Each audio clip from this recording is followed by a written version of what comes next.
All right, welcome to another exciting edition of This Week in Real Estate. I'm joined by the Cory Otto from EXP Realty out of the Portage area, but he'll go anywhere because he loves to help people. And Jackie Lange and I are both from USA Mortgage. And every Sunday night we get together and we just kind of talk about current conditions. And we always feel like if we have one person asking a question, there's probably 100 more people out there that maybe are afraid to ask a question or they're scared to buy a house because they don't want to be told no. I remember the first time I bought a car, guys, I didn't even want to go into the bank because I was afraid they were going to tell me no. Well, once I realized how easy it was to buy a car, I bought too many cars, but I wish I would have just bought a house instead out of the gate. So Cory, Jackie, welcome. What's on your guys' mind? First of all, the Packers won and Jackie's excited that the Vikings got beat. And she had tater tots and brats for supper. Cory, what'd you have for supper? I haven't eaten yet. Lasagna after this, if I decide to stop and break my no carb rule. I got invited over for some lasagna, but I haven't decided yet. Yep, I want to go watch the Jets game. Watch Devontae Adams plays now with Aaron Rodgers again. So I'm excited to check that out tonight on Sunday Night Football. So, Jackie, I know you wanted to touch on first-time home buyers. I want to talk about renovation loans. Cory's going to just kind of go through is it Columbia County, Cory? Is that that we have? Yeah, that's the snapshot that I took of just the inventory in Columbia County. And whenever you jump on our podcast here on Sunday nights, if you have a question, just throw something in the comments, or if you don't want to put something publicly, just reach out to one of us on, send us a message on Facebook or get a hold of us, and we'll go through all that with you real good. Jackie, you want to go first on first-time home buyer loans? What do you want to talk about tonight? Yeah, so just a couple of things that I wanted to touch base on. So first thing that a lot of people always reach out and ask about, or that I hear quite commonly, is they just don't know where to start. So the primary thing to kind of keep in mind when thinking about purchasing a home or beginning the process of buying a home is making sure that you get a pre-approval. So this pre-approval is really going to kind of dig deep into, finances and what it takes to be able to get a pre-approval. And then it also gives you the hand up when it comes to meeting with a realtor like Cory. You're showing up with a pre-approval knowing that your realtor is already knowing that we've already reviewed your financials and we're backing that you're pre-approved for that amount. But the other thing on the other side that we always hear is that a lot of people get really confused with oh my gosh, I need so many documents to be able to be pre-approved. It's very, very simple. USA Mortgage makes it extremely simple, especially with their app. If you can literally read, you can fill out this application. You have to be able to read. There's no pictures, Jackie? There's no pictures, but if Cory, you can we're read out. and you know your information, you're good. You need very little documentation to get a pre-approval. You need at least 30 days worth of bank statements, last 2 years of W-2s. And you'll need your driver's license to prove who you actually are. And we're actually pre-approving that person. And last 2 months of bank statements. That's kind of the starting point when it comes to it. Another thing that's very important to also keep in mind is you do not want to be getting a pre-qualification letter. So a pre-approval and a pre-qualification letter are two totally different things. Pre-approval means your finances have been looked at. We've ran numbers. We know your income. We know what your liabilities are. And we're making sure that you're put in the best situation to where you're not going to be house broke. Versus a pre-qualification letter is them giving you a pre-qualification letter based upon you putting information in and nothing being verified. So that can be very scary, especially when it comes to a realtor seeing a pre-qualification letter versus a pre-approval letter. They may not take it as serious, or even the sellers may not take it serious as well too. So if you have questions when it comes to any of that information, here is all of my information as well too. On my Facebook page as well too. My links are everywhere. On both my Facebook pages, Instagram, you name it, it's on there. You literally just click apply now, fill in your information. There's mortgage calculators, as Jason's kind of showing right here, kind of giving you a good idea of how much do I think that I can be comfortable with each month. I put the link to the mortgage calculator in the comments right now. And Jackie, one thing I would touch on right away, and Cory touched on it before we went live, with our USA Mortgage app, it's so easy. It actually has a scanner built into your phone. So you just literally just take a picture of your pay stub or your driver's license or your W-2s. The hardest part about documents is getting the documents. It's so easy to send them to us. And I will tell people, and Cory knows this, and many of you watching know this, if somebody doesn't ask for your pay stubs and your W-2s and your bank statements, you're setting yourself up for failure. I get at least one call a week from a realtor or, hey, can you save this deal? Which I love it because we can most of the time, unless somebody really, really messed with it up. I'm helping somebody right now that, they went to their local bank. And I know when I say local bank, I always kind of feel like we're local, like Jackie, like we're local, but we're national. You know what I mean? Like we work for a company that we can do loans in every state but New York, but we're also local. We live and work in the communities. But anyway, this gentleman happened to be a police officer. He went to his local bank 1 week before closing. They told him, hey, we can't do this. So we scrambled, and we got to have it for him. We can't close the loan in 5 days for him, but we're going to save the deal. And he's just got married and they're having a baby, and and they already told their landlord they're moving out because that's what you do. Hey, I got this. And I had one the other day, Jackie and Cory, pre-approved somebody, got an accepted offer. It's like, so I got the house. I'm like, yeah, I mean, we pre-approved you. We're if we say you can do it, you can do it. Now we just got to go through the process and we'll have this done in 30 days or less. And he was like, wow, this is great. So, I mean, we take it for granted because we do this every day. Right. And that's really what I want to stress out to people. If you're watching this and everybody knows somebody that wants to buy a house or wants to sell a house or wants to refinance or just has a mortgage question. And I say it all the time. We're a mortgage experts. Cory's a real estate expert. When we want Mexican food, we do not go to Taco Bell, right? Right. You go to a real Mexican restaurant. When you want Chinese food, you don't go to the China Inn. You go to, I say that in jest. If you're going to buy a car, you don't go to Walmart. So when you want to buy a house, you talk to a realtor. When you want to get a mortgage, talk to a mortgage lender, like Jackie and I. So sorry, I'm starting to babble, Jackie. Back to you. You're fine. Back to you, Jackie. Oh, it's totally okay. A lot of people want that information, and it is very true. And to kind of touch base on what Jason said, by any means, a loan application should never be hard. Yes, we do dig in. We get, a lot of personal information, but that's what we need to be able to make sure we give you a valid pre-approval letter for you to be able to buy a house. I share people's listings all the time, every day, saying, please reach out to me. Let me get you pre-approval, specifically hand to that realtor that has that listing done. And it's golden. If you're walking into a place and a realtor is showing it, or it's an open house, and you say, I want to make an offer on it, 9 times out of 10, they're going to ask you if you've been pre-approved first. And if you hand them the pre-approval letter that I, myself, or Jason have done for you, they already know that you're pre-approved on there. So it's nothing that should make you feel like super stressed out or anything like that. I have had people that do pre-approvals all the time. It's not stressful, and it's something that we do all the time. So sometimes we can take that for granted that it's something that we do consistently. So it's very easy for us, but we try to make it as simple as we possibly can as well too. Cory, what would you say if somebody was showing up to one of your open houses, like the one you had this weekend, and they wanted to put an offer in it? And are you going to ask them if they have a pre-approval letter? Yeah, absolutely. You've kind of discussed it too. And when we were talking, when you said the difference between a pre-qualification and pre-approval, basically I've had it before, and there's sites out there you can easily start a search and start to fill out some information and get what you think is in your email, a pre-approval letter, and that you're good to go, and some price point that they think you can be in. But I've had that situation before. So if you're not, you just don't want to put your information out there. So it's important to work with somebody that you trust and make sure it's a legit application.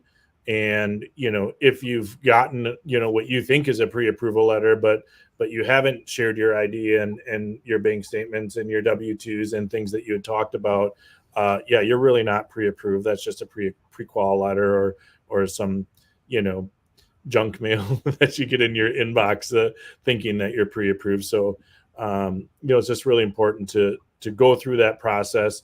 And then Jason, I think, kind of going off what you said before, when you were, went in to get your car and you were scared that you were going to get the no, I think we've all worked with clients that no happens, but we're not mean about it. We don't say no. We just say not right now.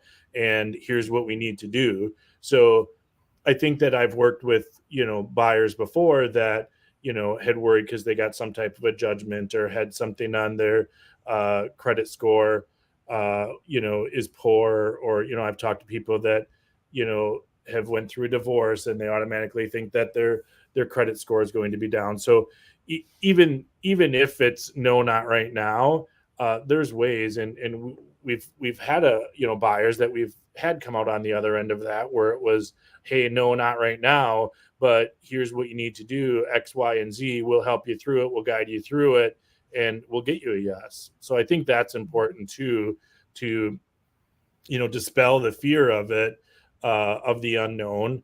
And you're not going to know unless you have somebody look at your credit, and unless you start the process. You're not going to know, what needs to be fixed or what needs to be repaired or what needs to be taken care of. I know when I had it, back when I was young, and it was actually the same thing that you had brought up, Jason, about applying for a car. I had some cable bill for $65 that, I was with some roommates and we thought I thought it was paid. I didn't realize it was still in my name when I left. And, it was on my credit report for some $65 past due cable bill. That was a year old, and it took me, but I got it taken care of, and it increased my credit score back up, and I was able to buy a vehicle, and then way too many after that, just like Jason. It's all good. So yeah, I think it's important to, we're all transparent. There's nothing that's going to shock us, and there's nothing that can't be fixed over time.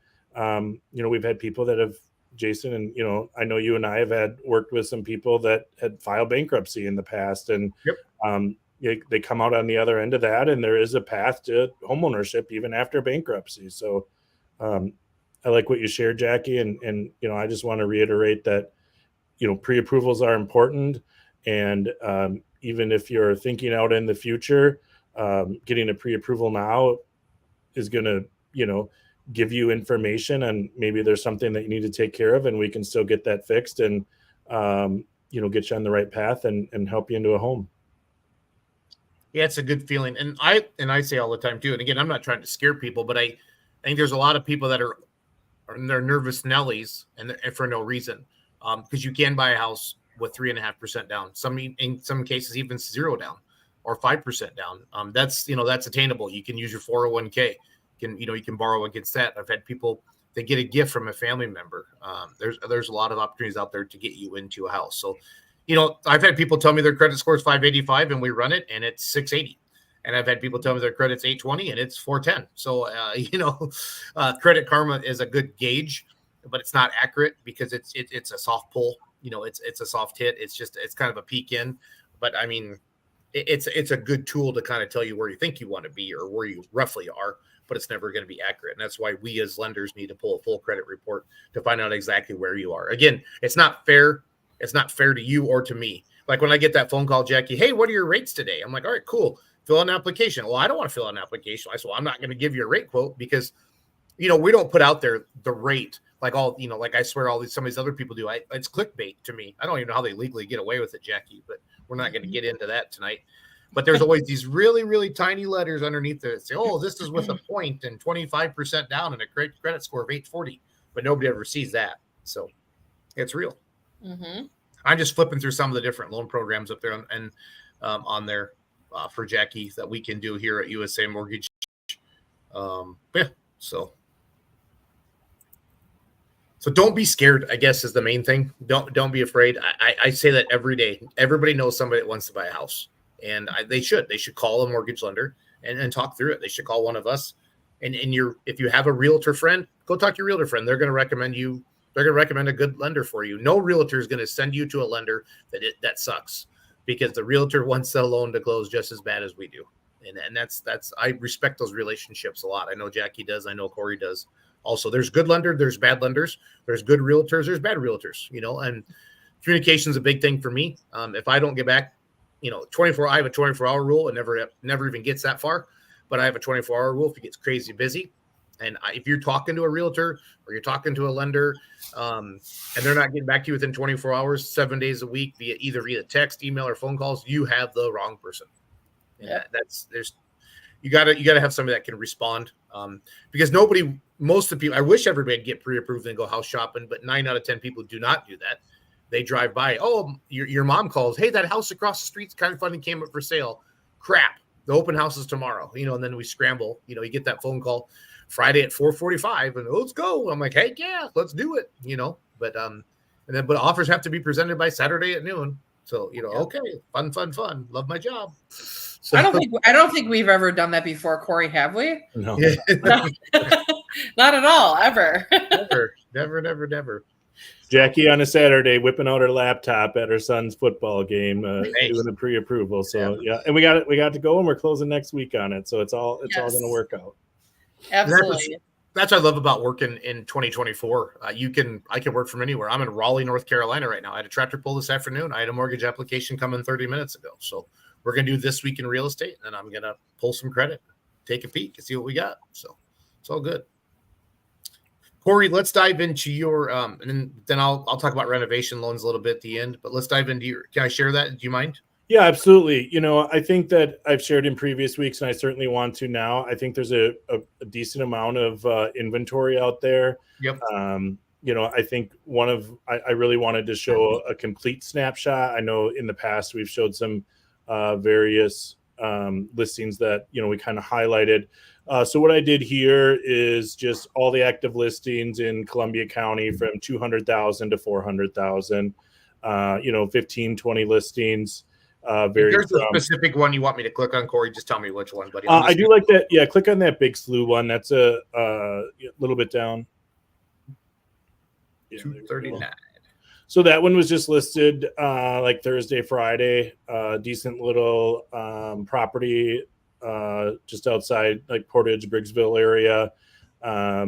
Little subdivision, but kind of that country feel. Close to the water. Been recently renovated. Lower taxes. So I think that, anybody in this definitely fits in this kind of first time home buyer range where, a lot of the major stuff has been taken care of. You're going to have some lower taxes, some privacy, but yet easy commute to either in Portage or I-39. So that's a really good property that came up this weekend. I'm just flipping. Yeah, it's been completely new appliances. renovated. Yeah. Mm-hmm. It's like a bowling alley in there. You can go bowling. I like it. Hardwood floors and everything. It's got a nice open concept. I like that. Yeah, I do too. Yeah, and that's Cory touched on that a little bit because property taxes are part of your monthly payment, people. And if you don't, I've seen it.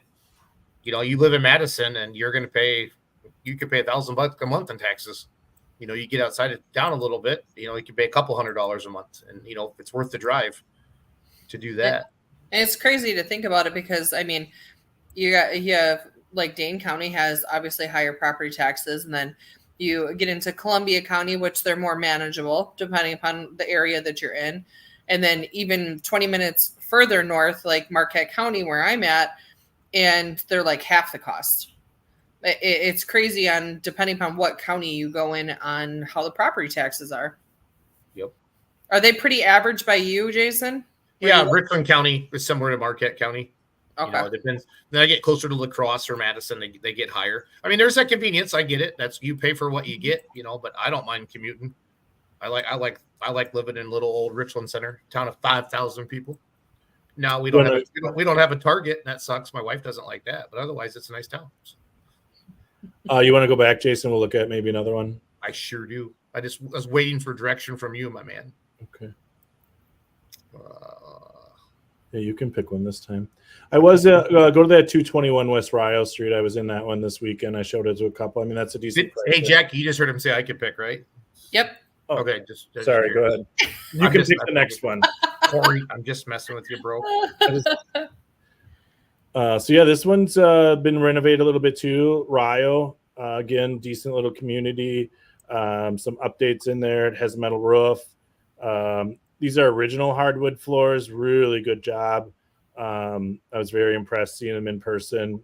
Sometimes pictures make them look good, but then you get in person, they're not. These were some really nice hardwood floors. So I think it's got a 2-car detached garage. But yeah, Rio's a nice little community. And again, you're going to have a little bit lower taxes there, but still easy commute from like Rio to Portage or Rio down to Sun Prairie. Check out the floors there. I like that. Yeah. I love that coloration on those floors.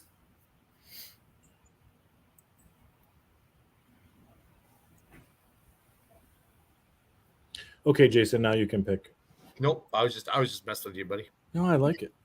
I don't want to pick. I don't want to make a decision, Corey. Let's see here. I'm going to go with. Everybody loves seeing big, beautiful houses. Fall River. What are taxes like in Fall River, Corey? Yeah, they're decent. So if you want to click on that one, I have been in one of those before. So this is actually, there are not too many communities in Columbia County have these, but it's actually a 0 lot line duplex where you're then only you own your half, right? Yep, you're only going to own half of it. But these were built. They're very nice. I mean, lots of space still inside, and I mean these are really popular in like DeForest, Windsor area. There's tons of 0 lot line duplexes. Again, under 300,000, really affordable. 3 bedrooms, 2 baths, almost 2,000 square feet. Nice little community, close to Columbus, close to 151. You can zip down and be in Sun Prairie and the way some people drive, but the average person maybe 15, 20 minutes. I can do it in about 12, but nice. I'm just kidding. I'm right with you, Corey. I could probably do it in 12 as well. But yeah, and these modern ones, the modern 0 lot line duplexes, I mean, they're well insulated. They're strategically, minimal shared walls. So makes it still and you have your own yard, you have your own garage. It's, your own entrance. Yeah, I was in this one on last Thursday, Friday here in Portage. It's right along the river. Definitely some really neat historic parts of this property. Good view. It had a sunroom. Glass doorknobs. You don't see those anymore. No, you don't. Yeah, that's a cool looking. I like that. Says close to the river, bud. Yep. Yeah. When in the fall you can see the river. The leaves were starting to fall, and you do have a little eye shot of the river. So, and then you can walk right up onto the levee path and go for a 6-mile walk if you want, right around the river, right across or along the river. Yeah, that'd be good for me. I won't do it, but that'd be good for me. So yeah, it's nice to see some listings out there. Applications have been I mean, I'm getting a lot of calls, Corey, personally, but not a lot of people are finishing applications. You keep hearing the elections in a couple of weeks. I don't know how much can change with the election, guys. I mean, I obviously, the inflation numbers. I mean, it's still expensive to live right now.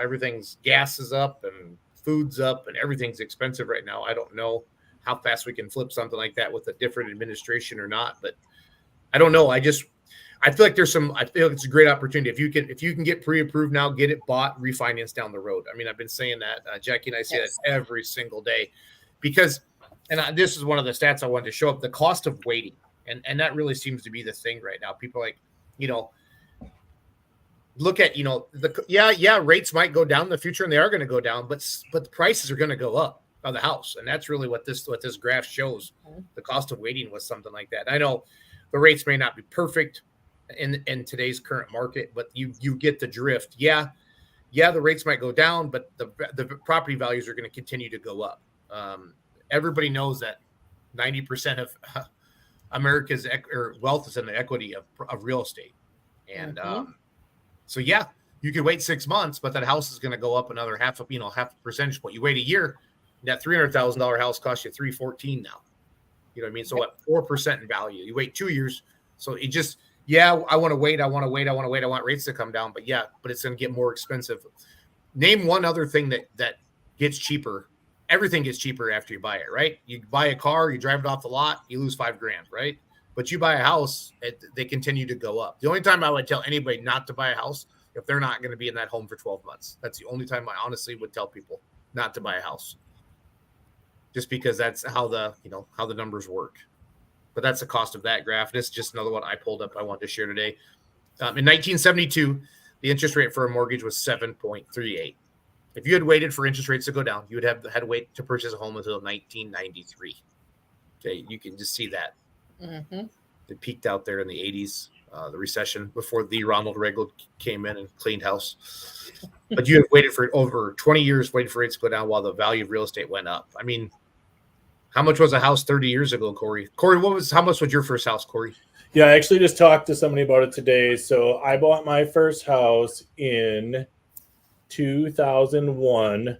It was a brand new split level ranch, 3-bedroom, 1-bath, a brand new house, new construction. Nobody had ever lived in it. $107,000. It has sold several times since then. And last time it sold, it was just under $300,000. So I wish I would have kept it. I wish I would have kept all 8 houses that I bought and sold in my lifetime here. But yeah, it definitely goes up in value. No, it sure does. And it's just, those are facts. Those are facts that you cannot lie. I think I saw a stat once, and I say it like in the last 50 years, there hasn't been more than 3 years in a row, Corey and Jackie, where home values have not gone up.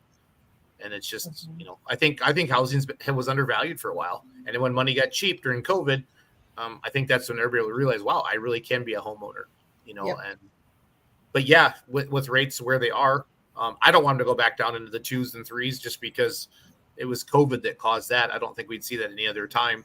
But I think a nice 4.5 to 5, Jackie, would be a solid number for a mortgage. But again, it's going to depend upon inflationary numbers and jobs reports and how things are going. When, and somebody said the other day, Jackie and I subscribe to a lot of podcasts and, professionals and experts. And until people really start losing jobs, like legit losing jobs, they're going to say the economy's great. And all we keep doing is just putting more and more stuff on our credit cards. And that's how we're kind of propping it up. So that's why, but it is what it is. It's a world we live in. And I just hope we can continue to help people, because that's what it's all about. So I want to touch on renovation loans a little bit today. A renovation loan is a loan where you go pick out the house. And then in this scenario, like my grandparents have passed away in Iowa, but their house is super special to me. I mean, the hide and go seek games, and over the years, one of those old, big, cool old houses, right? But it's old. Like it's still got the panel walls and all that stuff. That'd be a perfect scenario. I think it went for $130,000, right? My grandpa probably paid 30 or 40 grand for it, right, back in the day. But it's in this very small town in Iowa, 1,000 people, an hour from anything, like legit, an hour from anything. So, it's not a real popular place, but it sold. That would have been a house I would love to go in, like a $300,000, get approved for 300 grand and go in and renovate a house like that. But what a renovation is, like if you do get pre-approved, let's just say 300,000 for a renovation loan, you can go find $150,000 house, find something, the good bones, the right location, the right school district. Then you can come in. Oh, it doesn't have a garage. Well, you can add a garage, and that's what's great. And we have a regular closing like normal, and that money's put in escrow. And then you have licensed contractors complete the work, and then we manage that process for you. And you can do that with FHA or conventional. It's a great program. I need to talk about it more, Jackie, and I do with our real estate agents as a possibility. Like, Corey's, showing a house. Wow, I really like this house, but I hate the kitchen. Hey, you guys are pre-approved up to 250. I think we can get this house for 175. Then you can do your kitchen. and that's great. I like that. And it includes appliances and everything. So I think renovation loans is something we need to talk about more and more, Jackie, as you and I continue to market, and all agents as a possibility. Because Cory, there's always like, what is your standard thing, Cory? Hey, what'd you guys think? I mean, what do you do after you kind of go on a tour? Yeah, I think that sometimes people just get overwhelmed. It's one thing that's very easy to do is, I think sometimes people can't look past the color. I love parents that allow their kids to paint their rooms funky colors, but when you go to resell it, it's a little bit tough. But I think the biggest thing, and you had said it too, is kitchens. I have a couple houses in mind that I've recently shown, and it's not the modern kitchen or the new appliances or the updated cabinets or the nice kitchen sink, that they're looking for. Or sometimes when I've worked with some buyers that they're like, we absolutely positively need 2 bathrooms. Sometimes there's only one, sometimes there's only 1.5. So I think kitchens and bathrooms are the biggest things that, buyers are wanting and need. So I think the renovation loan would work for both of those. I feel like older homes have less bathrooms, smaller bathrooms, and tinier kitchens. We're used to a bigger, like Jackie mentioned about the other house, an open concept now where, we're in the kitchen, but we can see the living room and have the TV on. It's just a different world we live in, and that's how houses were built. And 20 years from now, who knows what we're going to be living in? Probably, I don't know, Tesla's. Houses that float by themselves. What's that, Jackie? Houses that float by themselves. Yeah. Everything's on a floating foundation. Yep. So yeah, I think that's really neat. And, as you were even just saying that now, Jason, it kind of, just makes me think of a personal scenario with some clients that I'm working at where, they liked about 80% of the house that I showed them, but there was some things that just didn't excite them. So I'm going to take this back to them this week and run this by them where the renovation loan might be good for these particular clients. Well, and two, with the renovation loan, Jackie and I get a lot of requests. So I want to do the work myself. And I'm going to say no. And here's why. Would you give somebody $30,000 and trust them that they'll do it the way they want it to? And because ultimately we're getting appraisal. So you're submit an offer, then you're going to submit your bids into us. And then our appraiser is going to go out and they're going to appraise that home upon the improvements that you're going to make. Okay. So we as a lender need to know that we're covered on that. So you do have to get a licensed contractor that's insured, that's licensed, it isn't like, hey, my buddy's an electrician. Yeah. Well, so I have a buddy. We all have a buddy who's an electrician, right? He did it for 2 weeks. He went to tech school back in 72, right? No. We don't want your house to burn down, Oh no, my buddy lays carpet. Yep. We all have a buddy who lays carpet, and he's on Facebook Marketplace, and yeah. So that's all. I'm making a joke about it. It's going to be done right by a professional, and it's important. So. And we do get asked all the time, Jason. Oh, I know. It's crazy, especially like the small town communities like Montello. I get asked in a lot of the houses like up here, they are older houses. They're not brand new build like communities or neighborhoods and stuff like that. So these renovation loans that we do are amazing for up in these areas because people want to live in a small town community, but they want all the new things. Yeah. I think we're going to see more. Is it urban sprawl, or Cory, when people get out of the big towns and head to the small towns? What's that called? Is it urban sprawl? No, urban sprawl is like the I don't even know the word. Cory, help me out, buddy. Yeah, I don't know what word you're searching for, but I understand the concept about you want to live in a smaller community, but you want to, I want to work in Madison too. They pay, right. They pay more, but I don't want to live in Madison, or Green Bay or, big towns like that. So, right. And I've definitely seen a lot of that in the last few years here, just with, the ease of commuting or people not being afraid of a commute. I mean, you can live in Portage and commute down to, Madison. And if you're right off one of the exits, it's quicker than driving downtown traffic with all the stoplights, easy commute and, people that can still work from home and have cheaper, taxes and, better neighborhoods and less, less people in schools and better schools and opportunities. And yeah, I think that there's going to be more of that as well. And my favorite thing I've ever posted is this: if a potato can become vodka, you can become a homeowner. Right. I see you tagged Tito's the other day. Did they get back to you? Or No, I'm going to keep tagging, and I do love me some Tito's, so I'm just going to be clear about that.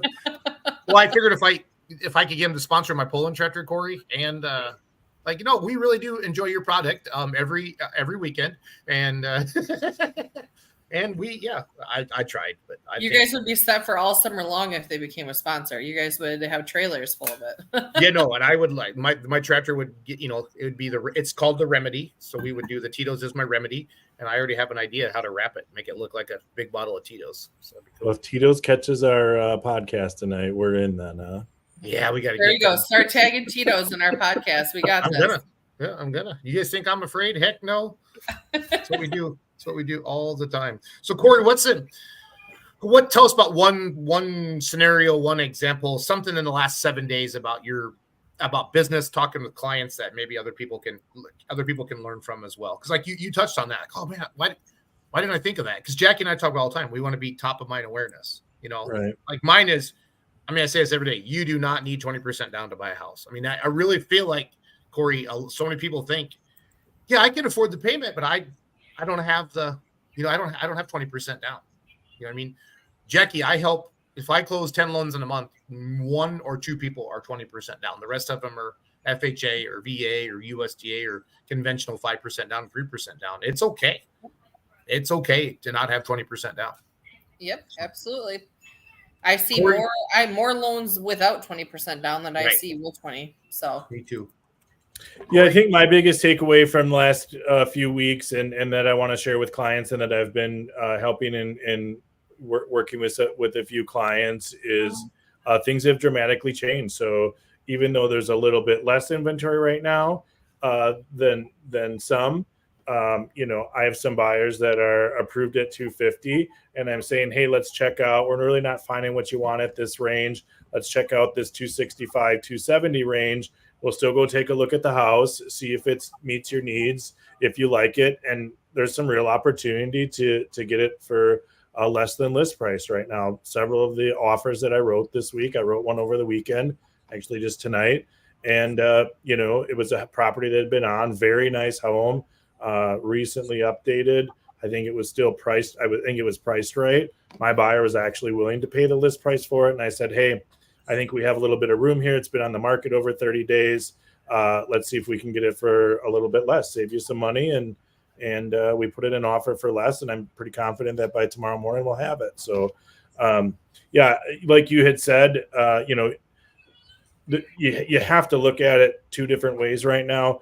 Rates might not be exactly where you want them to be, but home prices are down. If rates start to go down, home prices, and we're going to have competition, and it's going to drive the home prices up. So I really feel like in the next few months is a great time to be shopping for homes, and there's some deals to be had out there, and yeah, let's go look at some homes.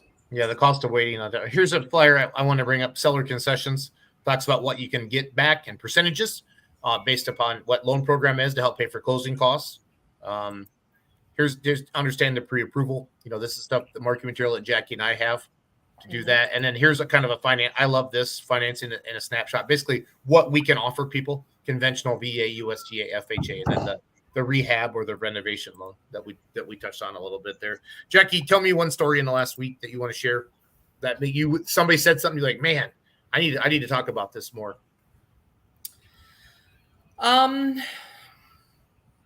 I would have to say, and I kind of touched base on it last week when we were talking about, you never know if you don't try kind of thing when it comes to timelines when doing a mortgage. On there, we kind of touched base on it, and I've had, people that are like, oh, I've got to get this closed really, really fast. Well, we'll definitely do our best to get it to work. But when I went to the closing for the clients that we needed to do the closing in 15 days, she honestly just was, how did you do it? Like, I didn't think it was possible. And you made it seem so seamless that I was never stressed throughout the process. I knew I was closing on time. And so it's not like that in every situation, but it's one of those things that kind of keep in mind that if you have the right lender and the right team around you, it'll get done. Well, Love it. What? well said. I said, love it. Absolutely. Yeah, absolutely. I love it too. It made me feel really good. And it got other realtors asking for my cards, and I loved it. Sweet. Well, let's put a bow on this episode of This Week in Real Estate, if that's okay with you guys. Yep. On behalf of Cory Otto, Jackie Lange, I'm Jason Schultz. Thanks for watching another exciting and invigorating. Ooh, look at that, Cory. Is a big word, Cory. Invigorating edition of This Week in Real Estate. Have a good night, everybody. Thanks, guys. Bye, everybody.